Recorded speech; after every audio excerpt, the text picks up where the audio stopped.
Hi. Hi. Hello. Hello.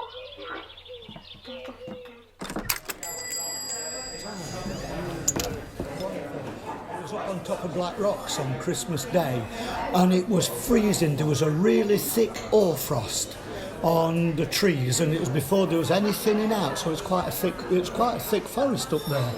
And there was this hoarfrost that was so cold you could hear the trees creaking from it. And then all of a sudden there was this I thought, what the bloody hell's that? And it was just, you see where fairy tales come from.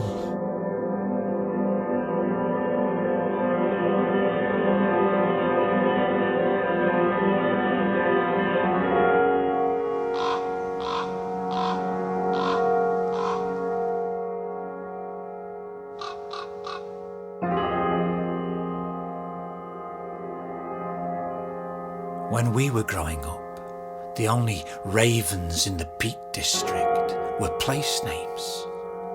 Ravensnest, Raven Tor, Raven's Clough. This mythical bird, I was told they could talk, and were kept in the Tower of London lest England fall, was absent in the places that once echoed with their deep-throated calls. One such place was Ravensnest, a quarried Brixton face clothed in beech trees. As a meat-eating boy, I once smuggled my air rifle there to poach wood pigeon coming to roost in the beech trees. I sat beneath the trees on the bank above the quarry face and waited till dusk crept into the wood. The blackbirds sounded their nightly alarm. Wood pigeons clattered into the branches above, and peering through twigs and twisting boughs, the pigeons' fat and feathered forms eluded me. But I whispered the name of the place and imagined a time when ravens built their nests in the treacherous cliff below, or in the dark crown of branches above. When was that?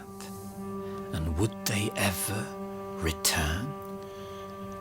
There were 3 ravens on a tree, a down, a down, a derry down.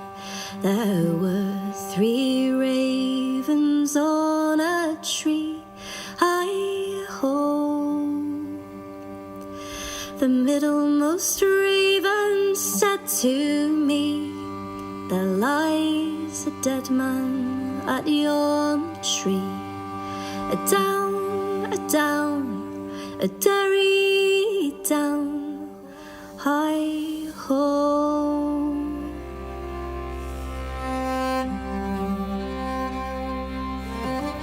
There's a strong association with ravens and folklore. Harbingers of doom, witches' familiars.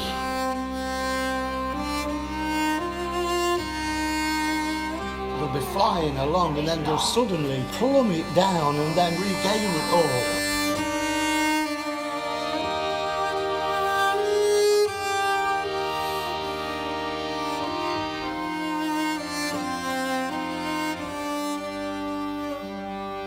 And they've got this really deep voice. I thought, what's that?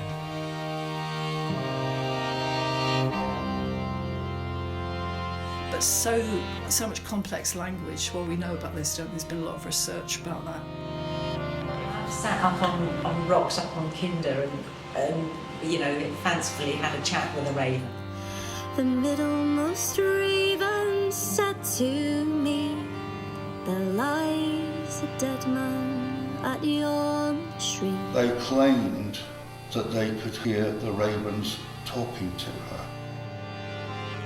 And she was decried as being a witch, and she was executed for it. Down, down, I do feel they connect to you.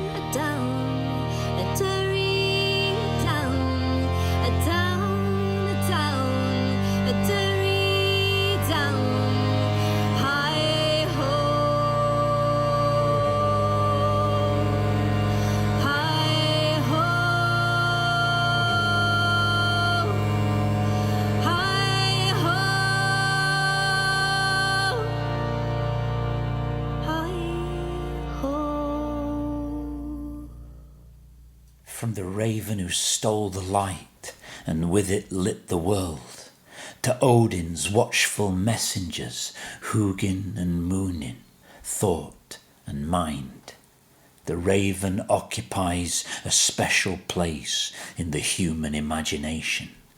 Well, there's so many places named after him, isn't there? You know, even locally, we've got Raven's Tor up near the Stone Centre there, which gives you a clue as to why it was called Raven's Tor, I should think. I find that curious, how they were persecuted to extinction and yet inspired these romantic place names. Yeah, well, the problem is that the people who didn't like them were the ones who had the wherewithal to kill them, weren't they? You know, gamekeepers and such, because they assumed that they were going to be taking chicks and eggs and things like that. And I mean, I'm not sticking up for ravens, but, you know, that's the natural thing, isn't it? Yeah. You know, you get your food where you can, don't you? I think bird collectors... also, you know, they used to kill them and stuff them all the time. The last golden eagle in Derbyshire was killed by a bird collector who wanted one in his collection. And that was it. Extinct in Derbyshire. But persecution has always been part of the raven's story. In Greek mythology, ravens were white, till Apollo scorched them for speaking a truth he didn't wish to hear. Now they form a photographic negative against the blue of the sky. And some say there's nothing as black in nature as a raven. Yet if ever you get close to one, in the right light, its glossy cloak will shimmer with purples and greens. And for many, they're the most charismatic of our feathered friends. As Andy Pollock, the Mayor of Wirksworth and former Derbyshire Ranger, exclaims, "Oh, they're brilliant flyers. They really are. Because, I mean, they do acrobatics, and they seem to do acrobatics for fun. They'll be flying along, and then they'll suddenly plummet down and then, you know, regain it all. And they'll do, you know, they'll quite often do it together in pairs. You'll get a couple of them behaving like that, and it's just fantastic to watch. But as much as anything, I love their sound. And one of the first ever times I really heard them, we used to have to work Christmas Day.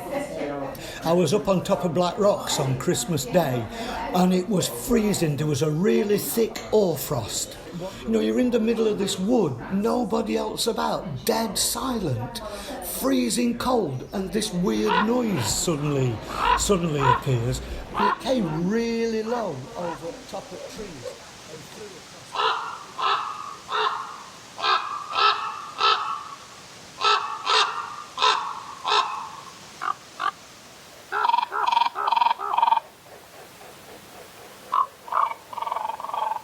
There was a deep, croaking voice above. I looked up to see what I could, but my head was lost in the busy commotion. I couldn't even see his gesturing motion. At last I stumbled upon his call, wings spread out, huge and tall. He was big, bossy black, with large cascading feathers, blacker than a bat's. Known as the devil's pet and feared gut slayer, not one I'd give a prayer. But for long as that rumour remains, I know not to believe in mind frames, for he has a soft soul, one that is not often told.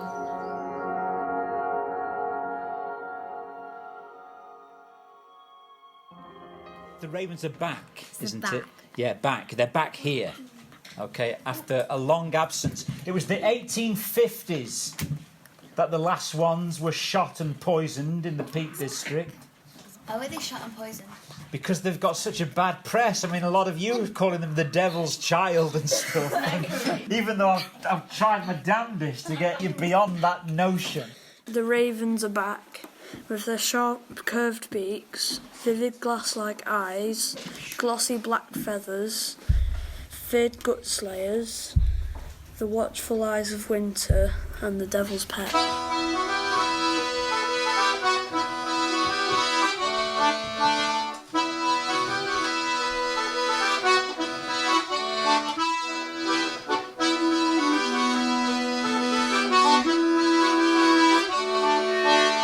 The ravens are here. Intelligent flying voids of darkness with their sharp beaks and endless gazes. Swooping, spinning, showing off. They copy what you say, whether it's good or bad. Joking around, they can't stop that. They call upon friends, foxes and deer hunters. A flash of black, it's back. Feathers like infinite wonder, stalking you every move. The watchful eyes of winter, claws like a beetle black spear. Like a joker of the night, dark but light. A fright when at height, a playful cunning devil of the night.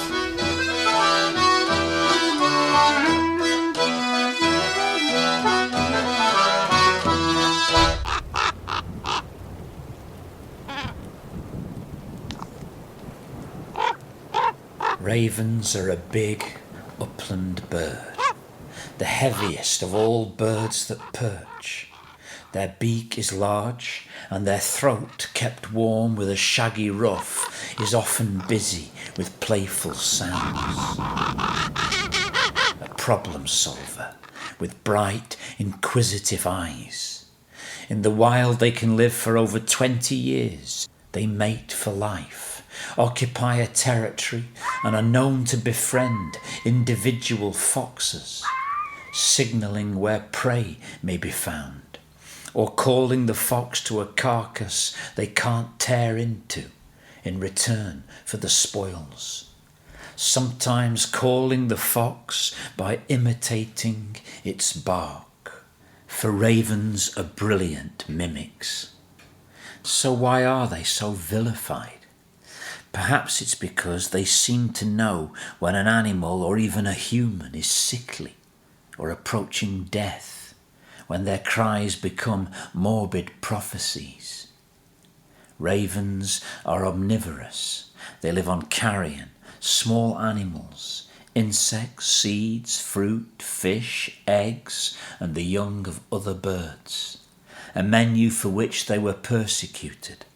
In the Peak District, ravens were hunted to extinction, the last ones shot and poisoned in the 1850s. And a similar fate befell the buzzard, kite, hen harrier and goshawk, all of which are returning alongside the raven, an example of how nature can recover if given half a chance. But how is the return of these winged predators received by farmers and landowners today? And what impact is their return having on the wider ecology of the Peak District? First ravens to breed in Derbyshire were 1994. And they increased for quite a while, but just lately I get the impression that they aren't as common as they were getting, whether somebody's having a pop at them. Where do they nest? Well, in the quarries. They do nest in big trees up in Newton lots.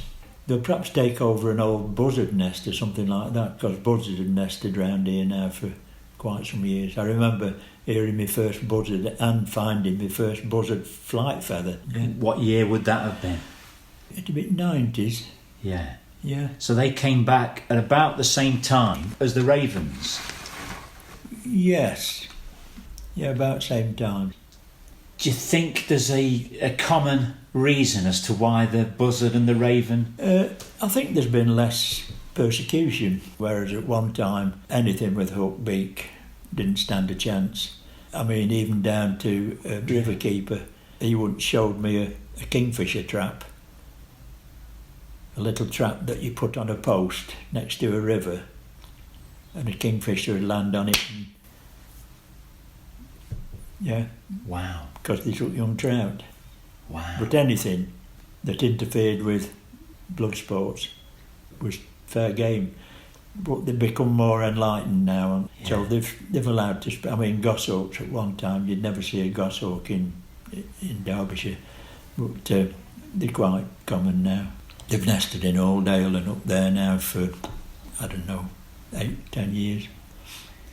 And do you think the return of species like the goshawk, which are a bit of an apex predator, aren't they? Yeah. Do you think that could benefit other bird species? One of the main attributes to goshawks is the fact that they prey on grey squirrels. They had got a camera monitoring a goshawk nest. They found, I think it was 24 grey squirrel tails at the base of the tree. And they don't seem to take to red squirrels. I mean, obviously there's none around here, but they don't seem to pester them same. Were you saying just now about how ravens keep the populations of carrion crow and magpie down? Yeah, could you talk a little bit about that? Yeah, as we get the ecological network re-established, then the bigger birds, the more aggressive birds, the dominant birds like ravens and common buzzards, for example, will have an impact on things like carrion crows and magpies because they will be in the same territory. And what you do see in the breeding season is all these birds dislike having other birds near them. So if you get a buzzard fly over, or even a heron fly over where carrion crows are nesting, the carrion crows go ballistic. So there's an interaction there. And if you've got these trophic levels back in, then the whole population starts to be more in balance. We've talked about some winners, some things that have really come back, and that is absolutely wonderful. But there are still other species, what were common farmland birds, which are still declining dramatically and rapidly. And that is still because in large areas of the countryside, the agricultural landscape is ecologically a desert. And that is a big, big problem that not everybody wants to hear. And it's not actually necessary. We can produce the food, we can produce food sometimes intensively, but we need to make space for nature. If we reset the dial, nature bounces back, and the bit of predation by magpies and carrion crows becomes insignificant. It's only so significant because we've pushed nature to the brink in so many ways. And it's just not clever, it's not sustainable, and it's not good for us either. Everything at its place, and you know, we've interfered, haven't we?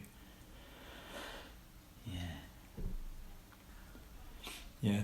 I've lain on Beeley Moor in heather and bracken in dusk and dark, and it was brilliant to hear woodcock, curlew, lapwing, grouse all calling, partridge all calling at night. You could lie there and just listen and look at stars. Brilliant. Can't do it now. There were 3 ravens set on a tree. Down a down, hey down, hey down. They were as black could be, with a down. Then one of them said to his mate, where shall we our breakfast take? With a down, derry, derry, derry, down, down.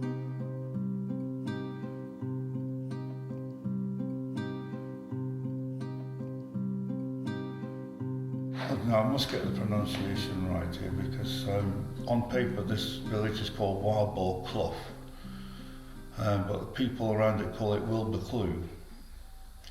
And you have the story in the 1600s of the witch of Wildboar Clough, who bred ravens in captivity, did teach them to talk, and used them in, how can we say, sort of homebrew methods to cure people. She was, in my view, she was a woman who had been taught the medicinal properties of herbs, but because of these hobbies that she had and claims that she could cure people of being severely ill in the days of James I,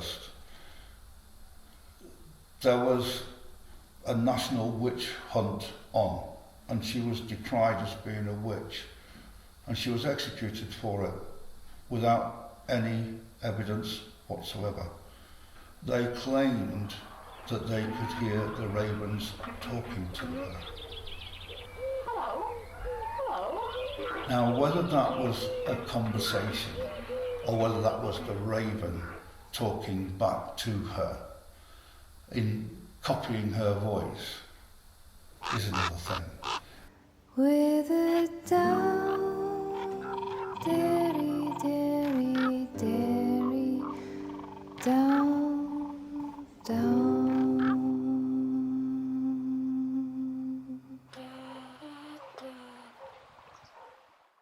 You've been listening to Raven Tour, Volume 6 of Voices from the Peak, featuring Fable the Raven, Andy Pollock, Martin Gilly, Louise Swain, Christine Gregory, Jill Layup, Stuart Slack and Ian Rotherham.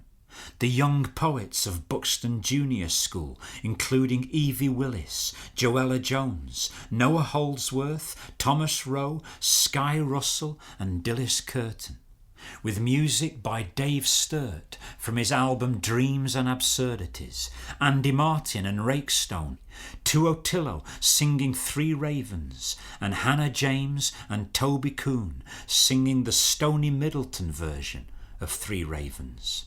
Voices from the Peak is written, recorded and edited by me, Mark Gwynne Jones, and produced by myself and Paul Hopkinson, with support from the Peak District National Park, Derbyshire County Council and Arts Council England.